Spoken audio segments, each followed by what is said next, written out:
How do I get my brand out there? Are we running ads? What are we doing? That's not just selling my services, but establishing a brand. So that's one thing, right? And then the other thing is marketing is confusing because of that. It's not completely logical. And so, what really is the brand? Like, why wouldn't I talk about my services when I'm pitching the brand? Why am I trying to advertise and talk about my company without really trying to even put my company out there? Right. Like, Why am I doing content that adds value but doesn't really mention my services or products? And that's hard to explain. And, it's not exactly logical, but it's how the human mind works. If I provide value over and over again and over and over again, I become the expert in the eyes of the people that are watching. And then eventually, when they say, okay, well, we should get some help with this, I know someone who's been talking about this. Let's go to them.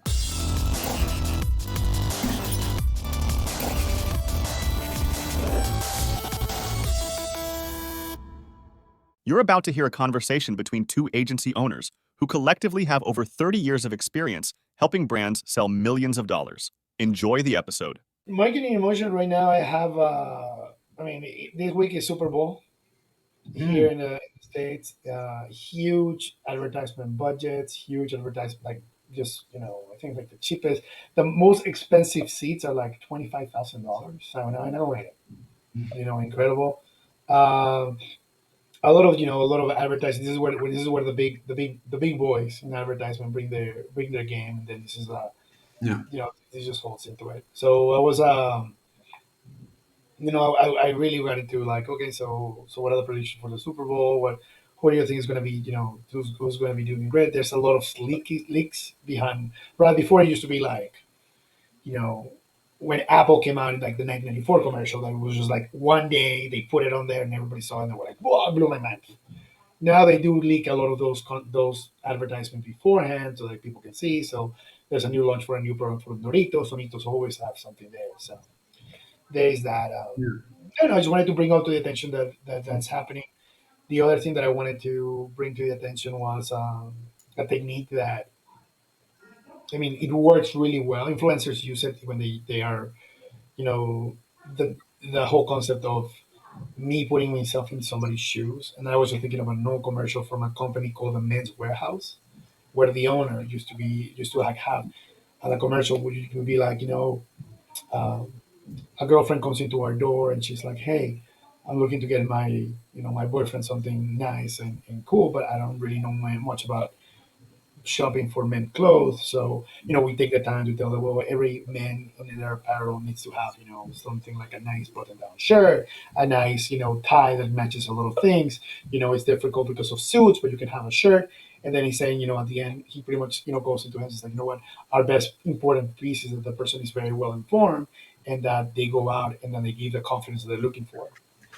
I love the way you're going to love the way you look. I guarantee it. That was a way that they used to close those commercials. And this is a commercial campaign that happened in the 2000s. But it was very valuable because it was just B-roll of people shopping at the store, and then you would go to him and he giving you this statement of truth. Similarly, they did it with the most important men in the world. Remember that campaign, Yeah. the Yeah. Becky's? The That most interesting man in the world or something. Yeah. and Really. who's so when they do it, it's just that strategy of showing that B-roll and showing that, and then at the end having this personal contact with somebody. I think that's still a very relevant, done Yeah. properly. Yeah. It's Yeah. still a very relevant way of like, you're breaking the fourth plane, and I feel like you're talking to me about something. I think that's it. Just, when it's done right, it's done well. So I just wanted to bring those two things, Yeah. observations that I have in mind. So Yeah. Well, I think on the for, first for one, marketing for yeah. marketing purposes, if you have something that is new, revolutionary, or want to show a difference between you and other companies, and you want to mass produce it, I think that this is a good marketing strategy or video to pretty much produce. Yeah.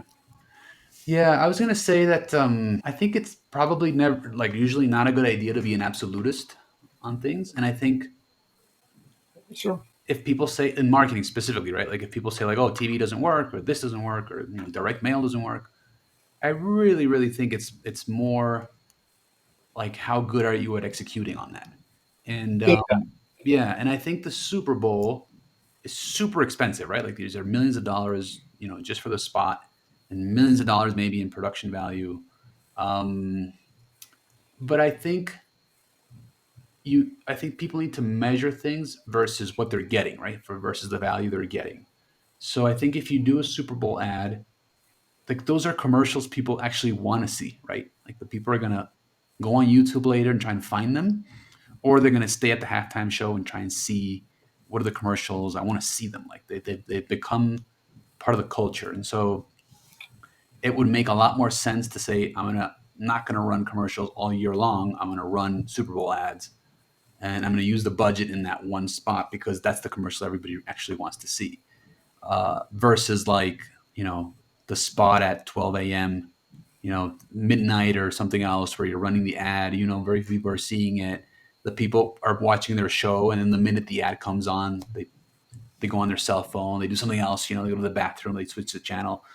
Like maybe sure it's cheaper, you're running more of them, etc. But like perhaps what you really want is like the exposure, the awareness that comes with that. And so Super Bowl ad might make a lot more sense than running a bunch of ads all year long where people don't actually see them or don't actually interact with the brand.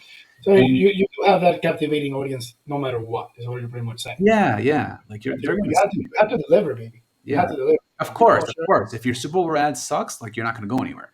But that's what I meant. Like I think sometimes in marketing people are absolutists, like, oh, that doesn't work anymore. And it's like, well, it really depends on the execution of that. It might work, and so guerrilla marketing. So you could do some stuff in guerrilla marketing that really works, or you can do some stuff with direct mail that really works. But if you're going to execute it like everybody else is executing it, or you're just sending a pamphlet over to a bunch of houses and that's it, then Well, the chances are that you're was not just going an to idea. I succeed. mean, the fight, the now it's difficult. It's different because I do manage medium to bigger sized businesses, but especially with when a lot of small to medium sized businesses, this is the whole concept of like and these are established businesses, 4 years, 5 years old, established. So why don't you do this, don't do this, don't do this? And they were like, well, I already put money in marketing and I didn't see any return on investment. And I was like, okay, so wow, that's interesting because I do marketing, I do an agency. There's always ROI depending on what it is that you're saying and who's doing it. Like well, like I had my cousin pretty much managing it, and then they did some, Instagram posts, and then they did some of this, and then some of that, and it's like, well, first of all, right now you're telling me the wrong thing. You're telling me that you asked somebody to do your tile in your house, but that person was a painter from the beginning. That they gave you a quote, and then you were like, well, they did a really good job painting. I bet you they'll do a good job tiling. Just right there, you're already starting in a really bad foot. And if you still put money to that tile for a long period of time and then realize, well, it ain't bad, but it wasn't what I was looking for, you definitely have to understand that there is that discrepancy should ever happen. Mhm. You know, Yeah, I so just you yeah. yeah, so it's like, No, what I was gonna say, it's like some people are. I mean, and this comes down, I think, to like business, right? Like the business will grow or become what it's going to become based on what the founder's ambition is, his preparation level, his adaptation skills. Like, how much is that person willing to um, put themselves out there, grow the business, and how they see things, right? And so I think what happens a lot is people say, "Oh, I did some marketing." For example, the example you gave right now, I did some marketing, and I didn't see any result, and so I don't want to keep doing marketing. I'm just going to do sales. Like that's very limited in scope because at the end of the day, like if you look at every single big business, they have a quite large marketing department, and they understand branding and they understand positioning and they understand what they're doing. And so I think what confuses sometimes with like small businesses is like, well, I mean, I do some things. My truck has my logo on the side and has my number, and I do some stuff, right? But that's like that's like more like a sales oriented marketing versus like I'm going to build a brand, and a brand stands for something, and a brand has a bunch of values attached to it, and that takes time, and that takes execution, and that takes patience, really, from the person running the whole business to say this is going to pay off, and I just need to keep doing it, and it's going to pay off, and eventually people are going to see my product versus the competition, and they're going to see my brand and my product, and that's going to mean something, and I'm going to be able to charge a difference, and I'm going to be able to win the sale, and I'm going to be able to like satisfy that customer in a way that brand XYZ isn't doing, right? And And I think it's very short sighted to say, well, I did marketing for these few months and it didn't work and I didn't see the return, so I'm not investing in that anymore. I'm not going to build a brand. I'm just going to go back to figuring out how to get leads for sales and that's it. I think you need to do both, and that's sort of the trick is to say, okay, how do I keep my funnels full? How do I keep getting leads?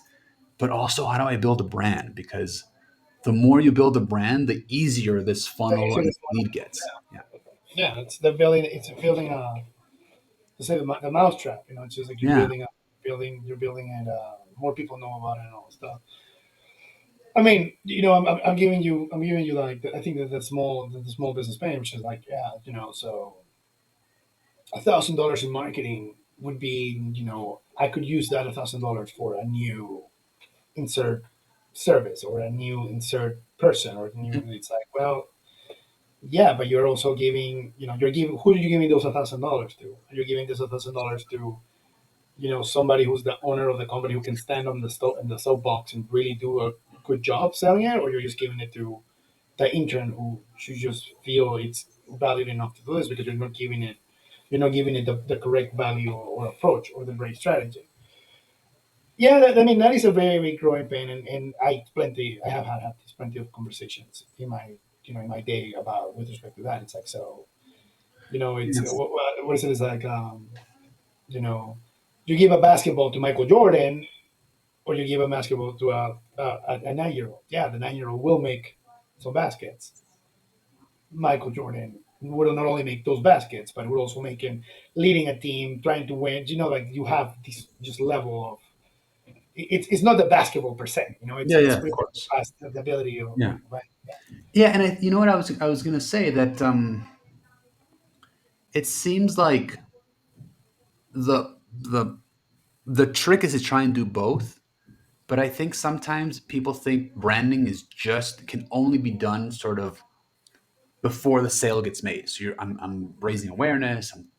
My brand is standing for something. So I'm not always selling directly. I'm also communicating something different, etc. But let's say you're a small business and you're doing that and you're saying, okay, I'm going to grow the business. So I'm actually branding. I'm doing things that aren't just selling the products, but are talking about the values and what we stand for, and et cetera, et cetera. Most people think branding is just that, right? Like it's just my marketing budget is spent on that. But I think branding is also done when you're delivering the product or service.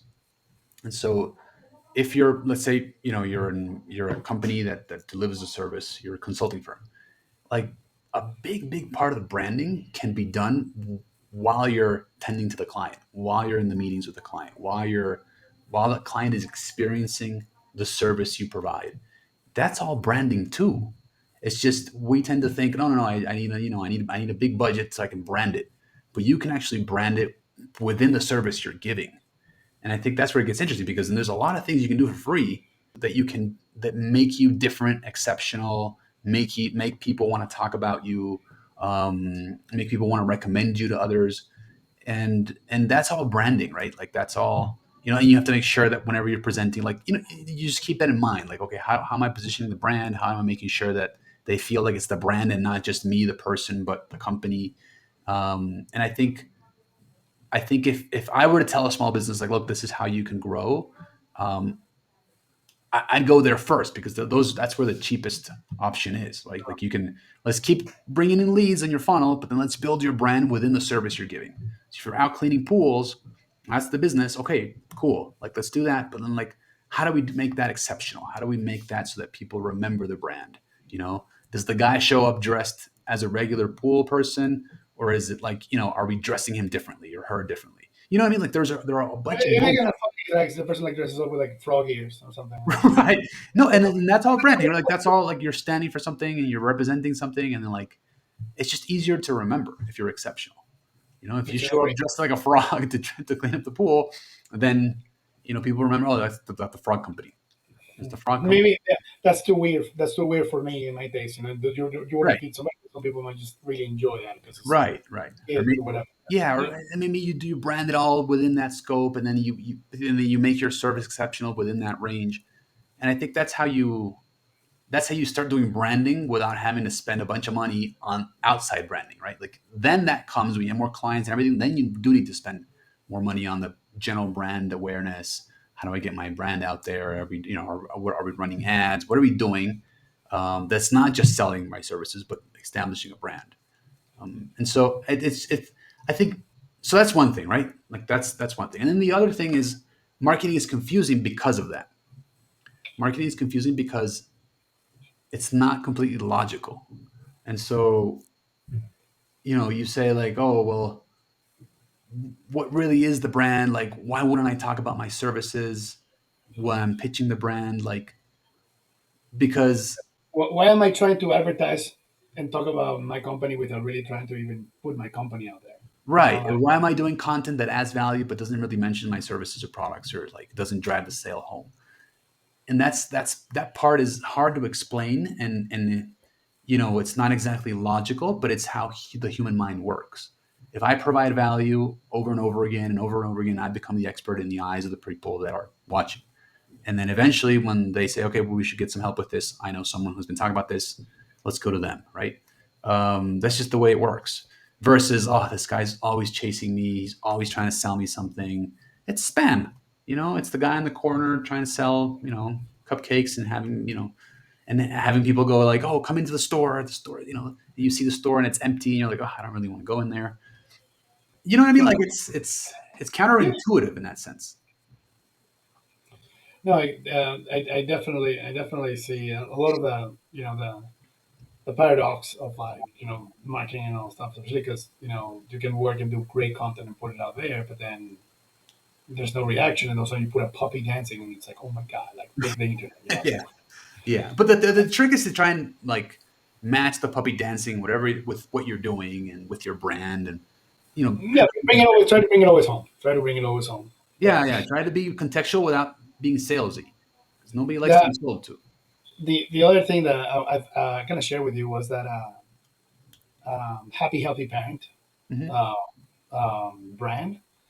Uh, I hadn't heard of it or anything like that. My sister gave us for the baby. She gave us like these little silicon plates that are really cool. Like the design is really cool. You put the silicon plate, and it's impossible for the baby to like knock it down. Hmm. But I really like the name of it because it had like a beautiful like little bird and it's written. But what I really liked about it is that happy healthy parent, rather than talking about like happy healthy baby or healthy baby, which is normally the way that they go about it, it kind of directly talked to me as the parent who's trying to really, kind of more of like, if I take care of myself, I can take care of my family kind of thing. So there's a Hmm. little bit of that. But then there's also the fact that it is like, well, who's the person purchasing the product? Okay, the parents. So I also like that. But it gave me a time to reflect that it is like, yeah, like this is something that I am buying for the kid or for my kids. But it gives me the idea that the person who's doing this is also a parent trying to, although they might not be parents at all, but like, it gives me the idea that I feel like, this is a person who understands that I'm going through as a parent, especially for a 9 month old who's using this type of product. So I really thought that that was a really use of a clever name where it falls outside of like what you normally would use for like, baby products, where Hmm. they're normally like emphasize the babies. And this is more of like, yeah, like I want to be a happy, healthy parent because I know that if I am a happy, healthy parent, most likely I will give that to my kid. So I don't know. I just thought I just took it to a whole other level with that thing. But I really said, normally, you gotta give credit where credit is due, and I really like that brand. So Yeah, plus the products are really solid too. So yeah. they're not paying us for any advertisement on this company. Just so you know, just so people know. Yeah, Yeah. yeah. And well, there was another subject that I wanted to talk about. So I don't know if you want to talk about healthy, happy. No, no, no, no, no, no, no. Okay, I mean, so I yeah, that's why we they need a bigger you know they're just doing great at marketing. So if they hear this, yeah, yeah, give yeah. them give them I props. think yeah. So there's this other subject. I read a book called "Getting Naked," and Yeah, yeah, it sounds funny. Anyway, I read the business book, right? Getting Naked, not the other one. There's another one that's not like Kama Sutra. something else. Yeah. Um, but I heard about it through a YouTube video that I was watching, and then I read it. I read the book. It's really good.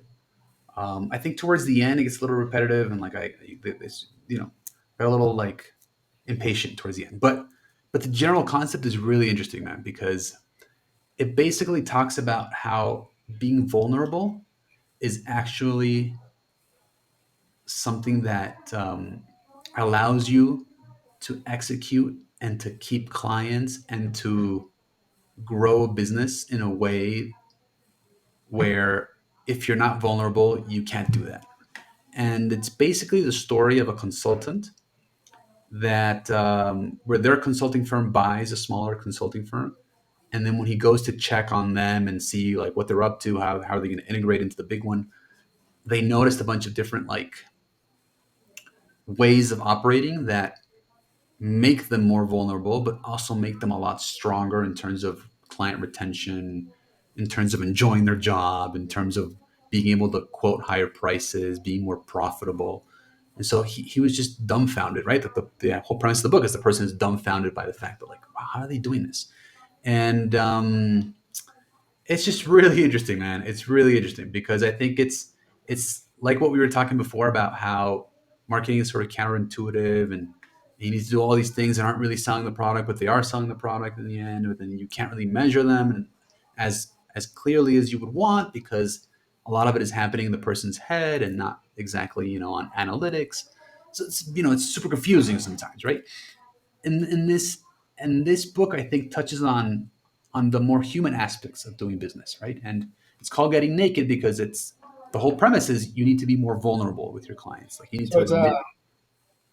the new so the this new this big this big firm goes over there and then they see like the culture pretty much Yeah, allows people to be more vulnerable and more like honest. Would that be a yeah, good sort of, analogy with it? yeah. And they have like, so for example, they had, I mean, and this is a very basic example, but let's say a client is doing something that you consider to be against their own self-interest. So they're like, for example, I'm going to cut, all of content marketing. I'm just going to do Google ads. It's like, okay, why? No, because it's not working. Blah, blah, blah. Like, okay, as a marketing person that that's most likely the wrong move because you're moving everything that's organic that you can then position yourself and that you can bring in inbound leads. You're moving that towards I'm just going to pay for them without having a balance, but really understand what you're doing. And so what these consultants would do is like actually argue with the client and actually say like, no, you're doing this is a mistake because of this and this is why we shouldn't be doing this, and are you sure? Why are you going to do this? Let's talk to someone else. And he would try his very hardest or her very hardest to not have the client not make that mistake, versus a traditional consulting firm would say, okay, perfect, I'll manage the ad spend, it's 20%, okay, let's do that, whatever you want is fine. And there's no consulting going on, you're just taking care of business, right? And you don't care because you're still getting paid your retainer. You're still getting a percentage of the ad spend. Whatever, like maybe it's even better for you because you're getting a percentage of the ad spend. Yeah, you probably just need a business. You Right. just Yeah. probably need a Business and that's customer. it. If it works, it works, and if it doesn't, whatever. Very And interesting. and so that's one thing. Or for example, you're I don't know. An example in the book is the The client client, very simple example. The client loves the picture of his dog on the logo. on the So you're bill. like, dude, Yeah. no, It's like, okay, why are we doing change this? Or maybe even it. worse, right? Like an example in the book was like they need to fire the marketing person. And so you need to go talk to the CEO and tell him we need to fire the marketing person. But it turns out the marketing person is the son of the CEO. Yeah, How yeah. do you have that conversation, right? Like, fuck, like that's not easy. Most consultants would steer away from that, right? Like, no, I'm not going to touch that. Or they would touch it. They would get the and then they're like, okay, I get Yeah, it. This is not a it's not yeah, a we can do point this. of contact. Yeah, and so it's just they're willing to go. They're willing to do things in the interest of the client. And even if that means like, look, you've been paying me this retainer, you've been using all these services. These last few months, you haven't been using these services for these reasons, whatever happened. Let's lower my retainer so it's not as expensive for you. Like most people are not going to do that, you know? And We the whole we case, practice that. yeah. So, Yeah. And so the whole case is like, okay, I call it more karmatic marketing. It's like you gotta have like you want your clients to be happy. end of the day, like I think if you're willing to go there, which most people aren't, if you're willing to go there, like you can build a reputation for doing the right thing. You can build a reputation for really helping people, and you can really become sort of that the business that they rely on, and they'll keep you around when things get tough because they're like, okay, well, this guy tells me the truth and is interested in my success, and will even lower his rates if he needs to. Um, Versus this other company that's just out for themselves. Like, who do you keep when things get tough? Like, and so it's a long term. It's going to make so much more sense for your business to have a wonderful reputation. You could recommend it to new clients. Like, it'll grow. Versus like, let me just try in the short term maximize my profit. Who cares if they don't get the value from it? All these different things, and it happens when they're a client, and it also happens when they're a prospect. As we've talked about before, like, try not to sell to the person who can't really afford you, doesn't really see the value, doesn't really need your services. Like, those are the wrong type of clients. And a lot of people were like, okay, well, it's money, it's a client, like, let's just deal with it. And I would argue that that's the wrong answer, because then you're like, okay, then this person can't help me. I mean, if I do a good job, they won't see it because that's not really what they need. And if they don't see it, they don't see, and that's not what they need, then they're not going to recommend me. And then I can't get a case study out of them either, and they're going to leave unhappy. And if anything, they'll talk bad about the company. And so, Yeah. yeah, The, I wanted have to you bring ever that read, subject up because I think it's important. have you ever read the book? Actually, the reason why I kind of like read often on the computer is because same thing as you told me. Have you ever read the Pumpkin Seed Plan? No. Dude, that book is about that. It's let me get the name correctly because I know the let me get it for you. It's a great book. And I read it a long time ago. So so it's the Pumpkin Plan, and it's by my Michalowicz. It's actually it's one of my favorite books, business books. And like I don't remember the name of it. I read it a long time ago, but he explains that the Pumpkin Plan by Mike Michalowicz, and he writes a lot of these type of books, and he talks about how it is important that if you have a client, you have a bunch of little clients, and if you can help those little clients grow, then great. But if these little clients fall outside of the scope of work that really helps you great, you have to let them go. Helping you grow your biggest pumpkins are the ones that you really want to like grow best because they are they are not only aligned to your culture, they also understand the beliefs. They also feed your services, feed like where it is, and then you grow these pumpkins, and then these pumpkins most likely have other pumpkins that they can refer you to, Yeah. Yeah. because you've done a really, really good job. And of course, the book does explain that you need to, you know, as a business, you have to really be a good master of your domain, know where you're really good at, know what you're really weak at, accept it, let that go, focus on what you're really good at, and try to make it better, better, better, better, better. So that's the best way that you can make those plans grow. And then if you adapt yourself to that type of growth, then you become the perfect, karma and dharma together to achieve your plan. But it is very important what you're saying because it is not yeah. Sometimes you're just like with this concept of like, well, I can't let it go of the client. I can't let it go of the client. And um, with my clients, we always try to go with like an 80-20 style strategy when it's like, okay, so most likely 20% of your clients will bring you 80%. Not all clients, but a lot of them. Because there's ones that have been in business for 30 years, so they already got their market really lined up. But those are like again that same range of 3 to 7 years and all stuff. They or even a little bit later, but they always struggle with like, okay, so this is my portfolio of clients. 20% of those clients are pretty much giving you 80% of your business. What are you doing with those 80% that you have? And then they're like, well, they are clients that we have had for a long time. They are legacy clients. We adapted them from where we did this type of purchase and all that stuff. And it's like, well, are they costing you more? I mean, are they easy to manage, or are they costing you time, money, effort, and all that stuff? Because that's if they tell you yes to one of them, it's like, well, it's time to, cut that umbilical cord. Mhm. You start having this conversation, but it is a key. It is a very, very key thing for growth. Yeah, especially I think if you're in the agency world, it's like, oh, well, we need a commercial done. Can you do the commercial? And you're like, well, it's not really what I do. But then most agencies will be like, yeah, yeah, we can do it. We can do it. And they try to outsource it, or they try to do it themselves. They don't have the expertise. They don't have the processes. They don't have the people required for that. Like they don't have anything, but they say yes because they're sort of desperate. They want And, it. and they become the new baby that they have to like birth, Right. because then it becomes like, okay, I can help you with it, and then like, okay, where do I get this? Where do I get that? And then all of a And sudden, you're distracted from the actual operations of the business and the actual clients that are bringing you, you know, the where you're getting the most value and they're getting the most value, and you're just distracted because you saw a shiny object. And we all suffer from this. It's you know what I mean. Like it's not like it's just people that are in the ages where everyone suffers a little bit from that. But I think it's a bad idea normally. Um, I think if you I want to mean, open up something it's different, then you say, important. I'm going to offer this, and that's different. That's a different story. I guess it is an important. I think it's like puberty, or becoming an adolescent. Like you have to go through that to really figure out what it is that you're good at and what it is that you're not, or to say, you know what, hey, can you build a car? Yeah, dude, I've been building cars all the time. Can you make a car of 2 floors? Yeah, well, same place, grabbing the car and making a second floor. I can do that. I can.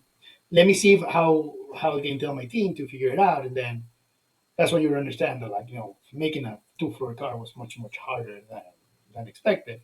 But I think that is important in the beginning stages of like a business. I think that you have to get into, like, well, you know I only paint. I don't paint and do you know I don't paint and do gutters, because every time I have done gutters, it just doesn't work for me. Okay, cool. But you did it especially so that it sucks, because it is a growing pain. As I say, it's like an adolescent type of thing. Yeah. But yeah, but I do, and it gets to that point that is great to, like, once you figure that out. But at the same time, it is a tough. It is sometimes it is just tough to let that profit go. And then when you actually manage, if you actually do your numbers, you realize, like, look, managing this client is taking away from me Yeah. not just money, time, and energy. Like that. Yeah. Those are the three things that Yeah. every business. Yeah. And let's say, for example, let's use that example. We paint houses, and they're asking us to clean out the gutters. And well, maybe that's simple enough, right? But maybe it's not. Maybe you do need, like, special ladders, and you need like special instruments, whatever it is, right? And so I think what a lot of people do is say, well, let's just have the same guy clean the gutters, and we'll charge X amount, and that's that. If And that's like the sort of like the 90% of people do that. But if you wanted to sort of separate yourself from that 90%, you'd say, okay, I have X amount of clients that have asked me for that. Let's build it professionally. Like, let's figure it out. So what do we need? What tools do we need? What people do we need? You know, what insurance do we need? Maybe it's different insurance. Like, properly organized, and say, okay, now we're going to offer this, and now I can tell my clients we do this and we do this, and this is how we do it, and this is our process, and let's do it a few times and test it out. Like, and you would figure out a way for a company to offer that, not just a person. Because if it's just a person, the person's going to say, yeah, I'll do it. And you and I can probably go clean a gutter, but I have no idea what I'm doing, right? If you look for people who have expertise, and you have the right tools and the insurance, everything that needs to be taken care of, then you can offer that professionally and say, okay, now we're offering this. This is the pricing that we need to offer. Like, these are the numbers that make sense. And and then and then then your company is growing because it's offering new things, but it's not just like this empirical, like, let's just test it out, and the guy fell, and now I have to pay for the insurance, and he broke the ladder, and the person is complaining, and they broke the gutter, and it took twice as long, and now they can't pay the other house. Like, it's just a mess, man. If you don't organize it and say, okay, there seems to be a need. I think we can cover it. It's not that much more. Like, we're not out selling socks all of a sudden. Like, this is something that is related to our business. We can expand into that. Let's do it professionally. Like, let's figure this out because there's a market there. And then as you're figuring it out, maybe you'll realize, we really can't do it because the margins don't work, or because we need to pay for this, and then it makes it a lot more expensive. And so let's not do that. You're anticipating a lot of the problems you're going to have down the road if you just ask the guy to, like, okay, as soon as you're done painting, go clean up the gutters. It's just a different approach, and that's what I was talking about at the beginning. It's like the business will grow and develop, within what's in the mind of that founder or that person leading the team. And if it's all empirical, and I've suffered from this, so I'm not saying like I'm immune to this. No, no, no. I've I think we all have. This is a very. I think this is everybody's issue. Yeah, and I've suffered from this a lot, and then there comes a point where like, okay, wait, like we've done this empirically, like this is not really working. We do want to offer that. Okay, let's go back and fix it. But I would suggest let's just start from the beginning and say, okay, there's a market for this. Let's do things professionally, and of course, the small business owner doesn't want to spend money, doesn't want to do market research, doesn't like just wants to get more revenue, right? Hopefully, more profit. And but I would say that's a mistake. So and you can also and it's a pendulum, right? Like it could swing either way because if there's also people that want to start businesses and want to do things, but then all they do is study the market and all they do is punch numbers and all they do is talk to people and all like they never execute. So you've got to be like once your business is established, then I would say you need to swing towards like okay, let's be prudent with this. Our reputation's on the line. If we want to offer this additional service, let's figure out a way to do that really well. Versus like let's just start offering it and see what happens. But I think if you're starting off, like you do need to sort of go and say, let's figure out a way to offer this and learn along the way. But I think I don't know, man. It's just one of those things. It's difficult to explain unless you've lived it and been like, okay, I see now why like jumping into the water with no plan is not a good idea. And not jumping into the water and thinking about it all day is also not a good idea. So where's the balance between those two? Big time, big time. I think it's again. I did say that it's a maturity that comes with it to realize that like okay, so in Spanish in Venezuela we call it a cangrejo. Like you don't want to get into that because there's going to be a cangrejo there, and you just figuring something out, and then like a cangrejo shows up, and you're like, oh my god, how do I deal with this problem? Because you're never used to doing that. Once a person who has dealt with it 100%, it's not a cangrejo anymore because I'll pick it up and throw it away. Mm-hmm. But Mm-hmm. no, I think again, I think every healthy business somewhere goes through it, Yeah. and this is from scratch. This is not like, well, yeah, I have my agency, I close it down, and I open a new agency Yeah. because you already took those knowledges with you. So that that Yeah. that has to be part of the game. Yeah. But yeah, I mean, And some people like pretend to know what they're doing. So for example, we had a client, a prospect really. They're a huge company, right? I can't say who it was, but they're a huge company in Mexico, like massive, right? They have a monopoly on the fucking market, on their market specifically. And they did an RFP and we fit with practically everything. There are a few things that we needed to add to our proposal, um, which are things that we do for clients now, but they wanted it done in a specific way. And we're like, okay, because we're doing it, fine, we'll do it your way, right? But we know what we're doing. We have the people, the resource, like everything's fine. So we presented that.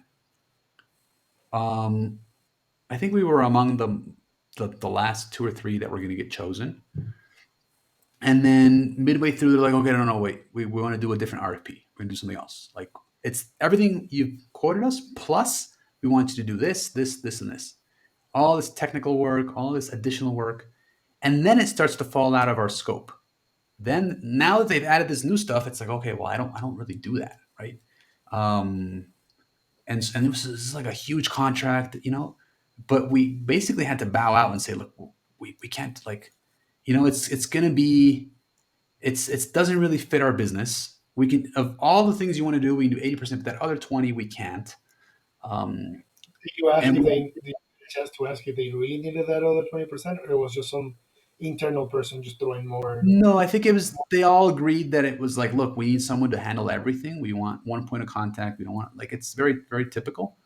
Understood, I understood. think that's a mistake, by the way, to just have like one person answering for a million things. Like I don't think that's healthy, but they wanted to do it that way, and we had to basically like bow out. We had spent money, like time, effort, a bunch of stuff on the RFP. Like it took us months to build this. Could you have find out a partner to help you with that other thing, or you're like, no, Yeah, it's it's so.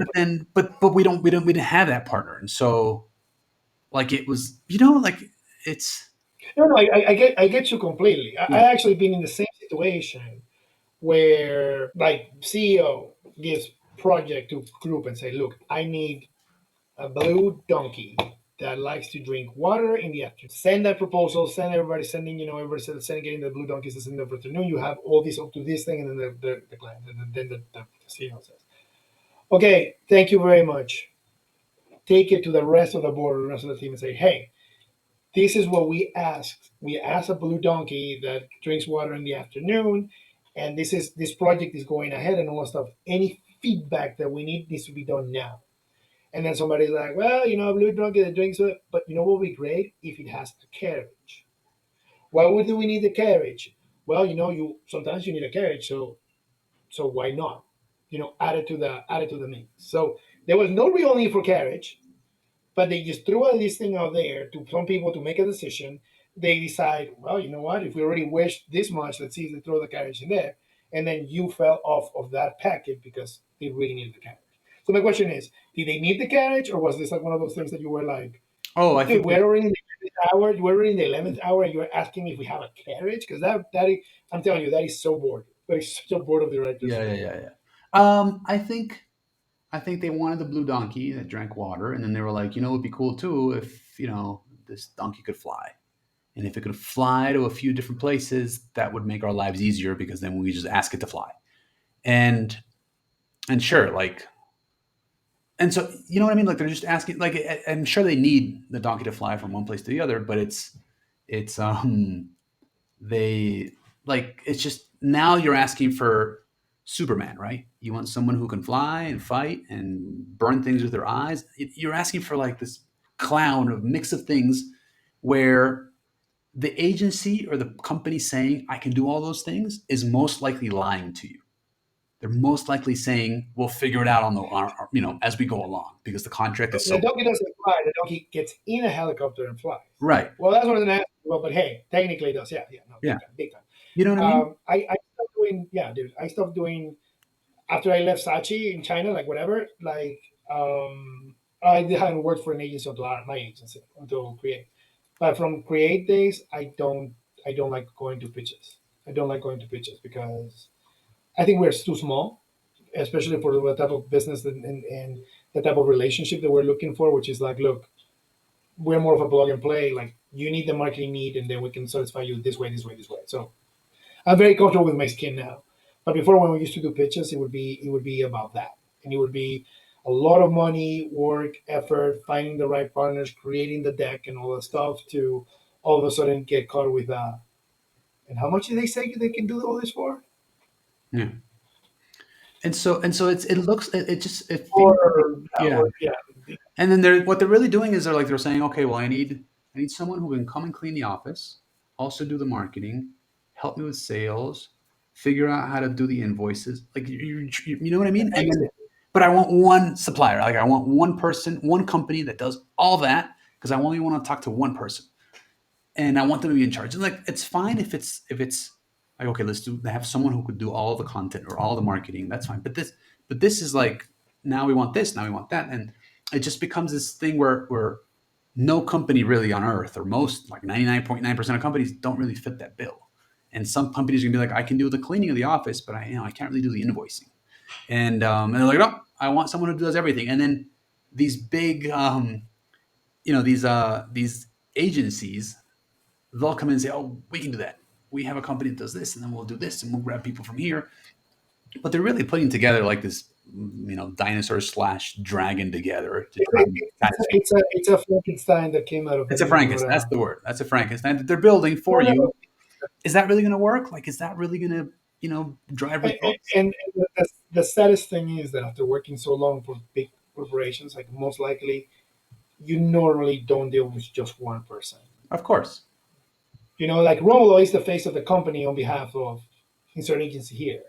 However, Romulo also needs to copy Yolanda, Luisa, Hernandez, whatever, so that we can all be part of that team. And then, Yeah. yes, if you have to yell at somebody, you have Romulo. Yeah.